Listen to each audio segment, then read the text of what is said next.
اللہ کے راستے میں جہاد کرنا یہ افضل عمل ہے۔ کہ مسلمانوں کے اوپر جہاد جب فرض ہو تو جہاد کرنا یہ ضروری ہوتا ہے۔ اس طرح آج کل اسرائیل کی اور غزہ کی اگر بات کریں، فلسطین کی بات کریں، تو اس بات پہ علماء کا بھی اتفاق ہے۔ علماء نے کل کوئی اپنا فتویٰ بھی یہ جاری کیا ہے کہ اس امت پہ، امت محمدیہ صلی اللہ علیہ وسلم پہ، اسلامی ممالک پہ جہاد فرض ہو چکا ہے۔ جس طرح وہ مسلمانوں کی نسل کشی کر رہے ہیں، مسلمانوں کے بچوں کو روندا جا رہا ہے، وہاں کوئی اقوام متحدہ یا دنیا کی جتنی بڑی بڑی یہ جھوٹی طاقتیں ہیں، یہ جھوٹی باتیں کرنے والے جو بڑے علمبردار بنتے ہیں انسانیت کے، یہ جتنے بھی ہیں یہ صرف اپنے تک ہیں۔ مسلمانوں کے بچوں کو جب روندا جاتا ہے نا، یہ یقینی بات ہے، اور یہ قرآن کا اور حدیث کا فیصلہ ہے، ان کے دل بڑے ٹھنڈے ہوتے ہیں۔ اس وقت ان کی زبانیں گونگی ہو جاتی ہیں۔ 1 سال اور کئی مہینے ہو گئے ہیں، کوئی جو میڈیا بتا رہا ہے 60,000 سے زیادہ لوگ جو شہید ہو چکے ہیں، اور چھوٹے چھوٹے بچوں کی، آج تو سوشل میڈیا ہے، پہلے تو آپ کہیں کہ لوگوں کو مارا، مسلمانوں کو مارا جائے، دیکھنے والے نہیں، سارے مسلمان دیکھ رہے ہیں۔ میں ان کی بھی خصوصاً بات کر رہا ہوں جو کچھ کر سکتے ہیں۔ اچھا، کچھ علماء نے یہ کہا کہ یار اسرائیلی مصنوعات کا بائیکاٹ کریں، اس پہ بھی ہماری زبانیں تھکتی نہیں ہیں بات کرنے کو۔ پتہ ہے، ہم نے کہا مولویوں کو پتہ نہیں کیا ہے، اسرائیلی مصنوعات کا بائیکاٹ کریں گے تو ہم کیا کر سکتے ہیں؟ ہم تو یہ بوتلیں استعمال کر رہے ہیں، ہم فلاں صابن استعمال کرتے ہیں، یہ کیا ہوگا؟ بھائی ان کا ایک روپیہ آپ کا جو ہے، جو نفع آپ دے رہے ہیں ان کو ادھر جا رہا ہے، اور وہ مسلمانوں کی نسل کشی کر رہے ہیں۔ ہم اللہ کے نبی صلی اللہ علیہ وسلم نے اس بندے کے لیے فرمایا نا کہ جس کے دل میں کبھی جہاد کا جذبہ ہی پیدا نہ ہو تو وہ منافق ہے، دل میں کبھی آیا ہی نہ ہو۔ یہ نہیں ہے کہ آپ کہیں کہ مولانا صاحب اسٹیج پہ بیٹھ کے جہاد کی باتیں کرتے ہیں، خود کیوں نہیں جاتے؟ یہ باتیں چھوڑ دیں، ہم کہ مذاق نہ بنائیں۔ بھائی میں نہیں جا سکتا، آپ نہیں جا سکتے، جتنا کر سکتے ہیں وہ تو ہم کریں گا، یا جتنا ہمارے بس میں ہے وہ تو ہم کریں۔ آپ کو مختلف ویڈیوز سے سمجھایا بھی جا رہا ہے۔ کسی نے اسرائیلی مصنوعات کی ویڈیو بنائی کہ وہ بوتلیں، وہ جتنی پروڈکٹ استعمال کرتے ہیں وہ آگے جا کے پیسے بن رہے ہیں، دھماکے وہ کر رہے ہیں، یعنی آپ کو مختلف انداز میں سمجھایا جا رہا ہے۔ یار ہم اتنا تو سمجھیں، اتنا تو سوچیں کہ چلو ہم وہاں نہیں جا سکتے، ہمارا دل ادھر بھی اگر نہیں اڑتا تو پھر ہم مسلمان کیسے ہیں؟ ہم کیسے مسلمان ہیں کہ ہم دیکھ رہے ہیں کہ ہماری آنکھوں کے سامنے ہی ہے، سوشل میڈیا پہ ہم دیکھ رہے ہیں کیا کچھ ہو رہا ہے۔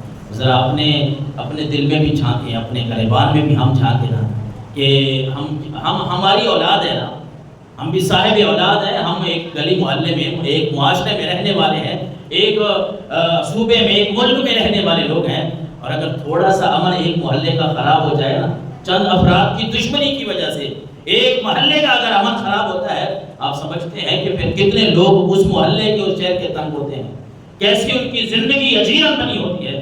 یار وہ بھی تو مسلمان ہیں جن کے گھر نہیں رہے، جن کے بچے نہیں رہے، کوئی بچے بچ گئے ہیں، والدین نہیں رہے، ہمارا دل کہاں ہے، ہمارا جگر کہاں ہے؟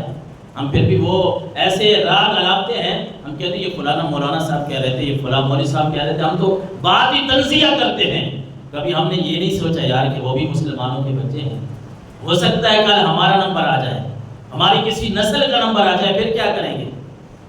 پہلے تو بندہ اپنے گریبان میں جھانکے نا، اور اپنے آپ کو اس تھام پہ، اس جگہ پہ رکھ کے بات سوچے نا، پھر پتہ چلتا ہے۔ اللہ کے نبی صلی اللہ علیہ وسلم نے نماز کے بعد اس روایت میں فرمایا اس صحابی کو کہ نماز کے بعد اگر کوئی افضل عمل ہے تو وہ جہاد فی سبیل اللہ ہے، اللہ کے راستے میں لڑنا ہے۔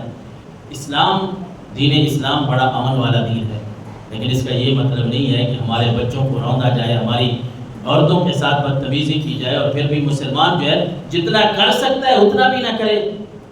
جہاں تک ہمارے حکمران ہیں اسلامی ممالک کی، صرف پاکستان کی بات نہیں ہے، 1 سال اور کئی مہینے یار ہو گئے ہیں، کسی نے کوئی عملی کام نہیں کیا، بس یہ ایک دوسرے کی مخالفت میں لگے رہے۔ انہوں نے بس زیادہ کیا تو وہ فلسطین کا جھنڈا اٹھا لیا اپنے گلے میں، وہ پٹی ایک فلسطین کی ڈال دی، اور اس کے بعد بس یہ اپنے دھندوں سے یہ فارغ ہوں تو پھر سوچیں کہ مسلمانوں کے ساتھ کیا ہو رہا ہے۔ خیر، اللہ کے نبی صلی اللہ علیہ وسلم نے نمازوں کی بات ہم کر رہے تھے، اور اس میں جہاد کی بات آ گئی، تو یہ بھی آپ کو پتہ ہونا چاہیے۔ میں عرض کروں آپ کو کہ قرآن مجید میں جہاد پہ بات کرنا ہی دہشت گردی سمجھا جاتا ہے۔ یار جہاد قرآن مجید کی آیات میں اللہ تبارک و تعالیٰ نے خود قرآن مجید میں، اس پہ آپ نے جمعہ بھی پیچھے پڑھایا تھا، قرآن مجید میں آیات ہیں، ایک نہیں سینکڑوں آیات اللہ تبارک و تعالیٰ نے قرآن مجید میں نازل فرمائی ہیں، مسلمانوں کو غیرت دلائی گئی ہے۔ اللہ کے نبی صلی اللہ علیہ وسلم کو فرمایا گیا، یا ایھا النبی حرض المؤمنین علی القتال، اے نبی مومنوں کو آپ جگائیں، ان کو شوق دلائیں، ان کو برانگیختہ کریں، ان کو ابھاریں کہ یہ جہاد کریں۔ صرف کلمہ پڑھ لینے کا نام تو مسلمان نہیں ہے، اس طرح تو منافق بھی تھے۔ اچھا، پہلی صف میں نماز پڑھتے تھے اللہ کے نبی کے ساتھ، پہلی صف میں